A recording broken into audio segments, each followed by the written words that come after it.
Good day and welcome back to Elementary 72 Gaming. Now, today's video is going to be a little bit of something which I've been looking at, and that is actually the cost involved in actually making big structures, such as a capsule outpost or capsule outpost. Now, the reason why these are such an important thing to use in the game is they're actually going to help with the future development within the game when it comes to sovereignty. Now, as you can see, here's how things work. Let's just open up this description and let's view it in piece by piece motion. Now, this is something that I intend to do a little bit of a special for you guys and show you the capsule outpost, but I'm actually going to do it on my own. I'm going to build one up just for myself and throw it up somewhere. Now, that's going to be a bit of a long story, and I'm going to do it over a few days, so like maybe even a few weeks. But when it does come out, it's going to be something awesome to watch. Okay, so let's look exactly at what it has.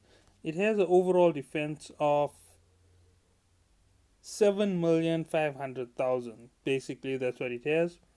It's 8,000 metric cubes, so you can only deploy it using a frigate, a transport frigate like a mammoth. Let's see, power grid output is 200,000 megawatts. Shield damage limit per second is 2000, so we can only take 2000 damage a second. Armor is 2000 and structure damage is 2000. A 21,000 gigajoule capacitor, not very big. Anchoring preparation time 15 minutes. Anchoring time 24 hours. Repair time 15 minutes. Defense reinforcements 1. Shield hardening duration 24 hours.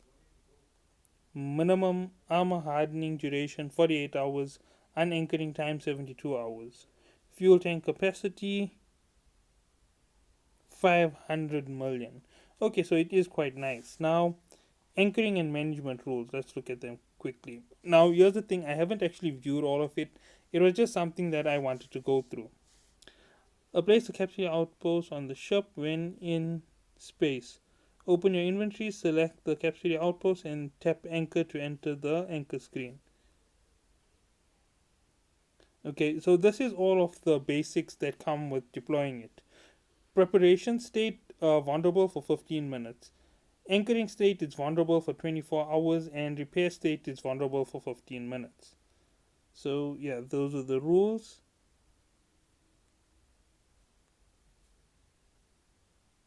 Anchoring and management rules. Permission. You can grant permission to enter to either all people, members of the same corporation, members of the same alliance, or pilots of certain standings and relationships. Pilots who have permission to enter can access all the services the Capsulia outpost provides. You can set the Capsulia outpost after its armor is depleted. The minimum time you can set the minimum time is 2 days. If the reinforcement time is shorter than 2 days, the minimum number of reinforcement days and the reinforcement time will be delayed until next week. Okay, so just the basic on the permissions and how long it takes to reinforce it. Let's see. The function of modules are the same as ships modules, but only structure modules can be fitted. Tap control to the outpost to the pilot, Capsulia outpost itself. Tap exit control to return to the inside of the outpost. Movement restrictions. Structure cannot be fit with warp drives or thrusters, thus are unable to fly or warp. That is neat.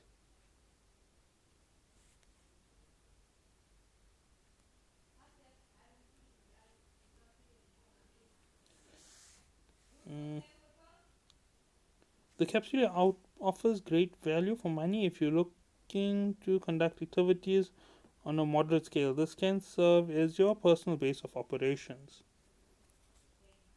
Okay, so let's have a look at what the modules are that can fit in. Structure modules. Okay, so this is something altogether way different from what you would normally expect. One of the first things that you can see here are the mid slot modules basically. And yeah, there's it. Standards, stand up warp disruptor. So yeah, here's a few things that can go on it. Industrial services. Let's see exactly what the industrial services are. Sorry, I hit the wrong thing.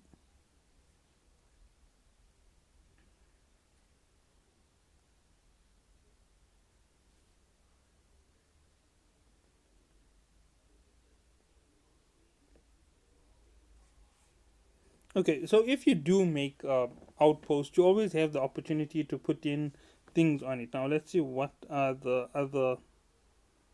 Hmm, this looks real nice. Let's see what's the price. So basically, if I do set it up, it's going to be this massive cost, and I'm basically just going to be dumping it in the middle of nowhere for the sake of just having a capsular outpost.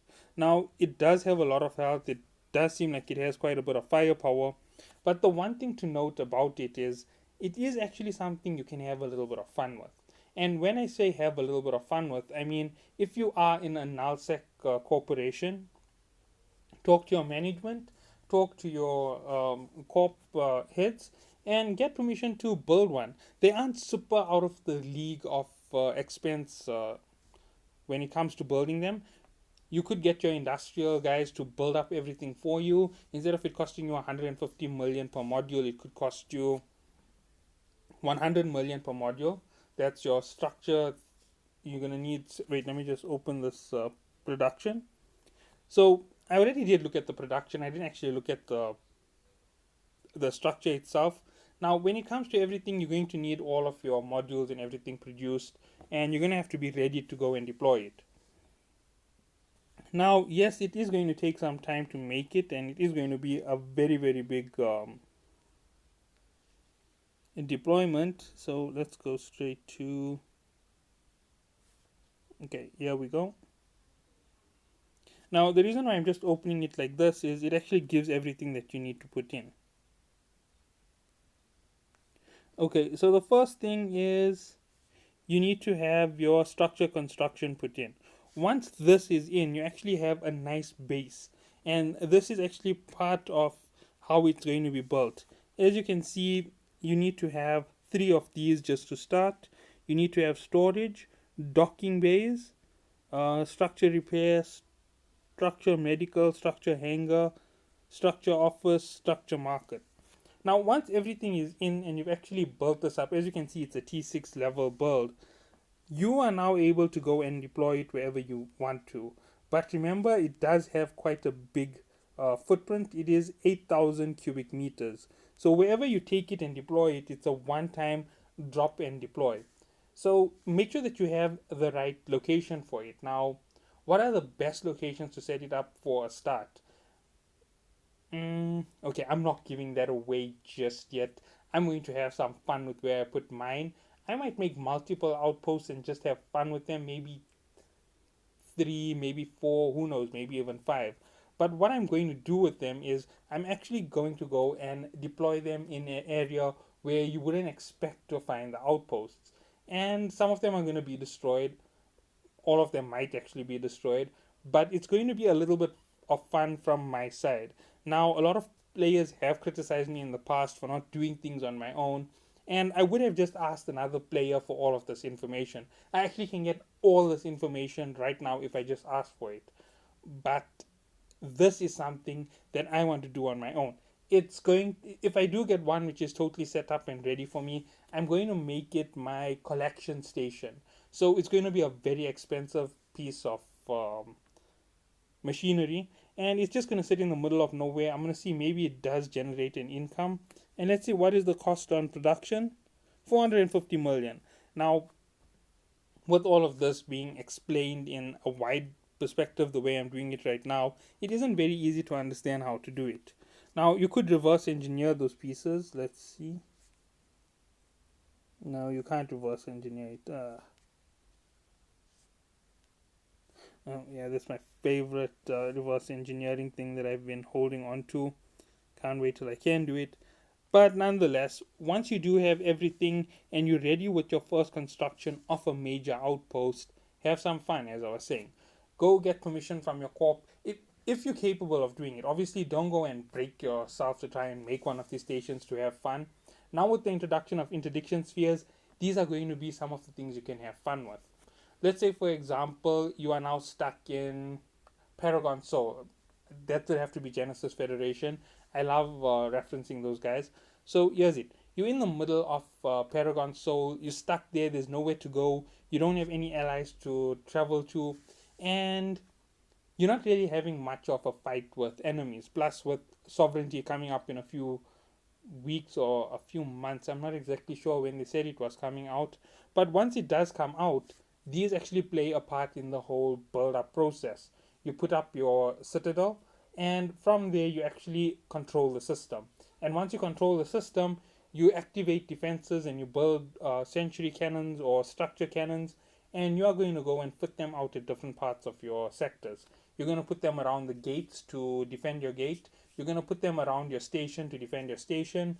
You're going to place them in strategic points around your system to make sure that players don't come and interfere.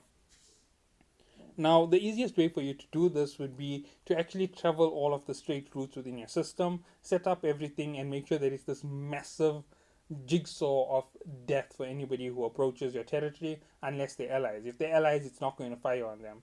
And those are things that you need to be ready to set up. Now, in this whole list of structures that you can make, expect more structures to appear in the next few weeks. Now, from what you can see, there's all of these standard modules that you need to make the station. However, when it comes to the offense and defense structures, expect bigger weapon systems, more dangerous weapon systems to pitch up, because these things can't stay at this level forever. And as you can see, 214 DPS, and it fires every 16.54 seconds. And that's what its range is. 126 kilometer range. This is actually quite a powerful structure, and if you do build it up correctly, it's going to last for you for quite a while. Now, as you saw, the structure actually does have its own limits. It has a cubic meter capacity, and it has a lot of these things. You need to make sure that you set it up correctly if you're doing this for fun.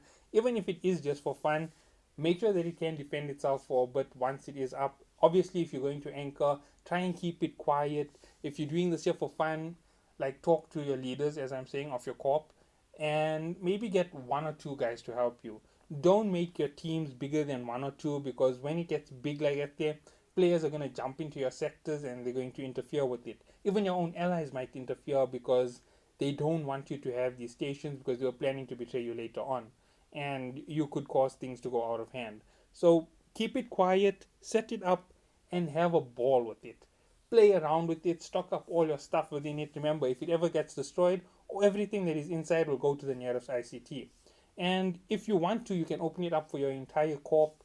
You can make a killing of this the structure, if I am correct, because when someone is damaged and they jump in, if I'm correct, the repair bill comes to you. So you get those small little repair bills coming in, and that's going to add up to your big overall chunks. And depending where you set it up and how many allies you're allowed to dock at your station, that's going to determine everything for you. And you know what? Your leadership does have control over your station, if I am correct. And you do have basically the say in where you're putting it. You can put it in ridiculous places. You can try and, let's say, for example, there's one system which I know which is 125 AU wide.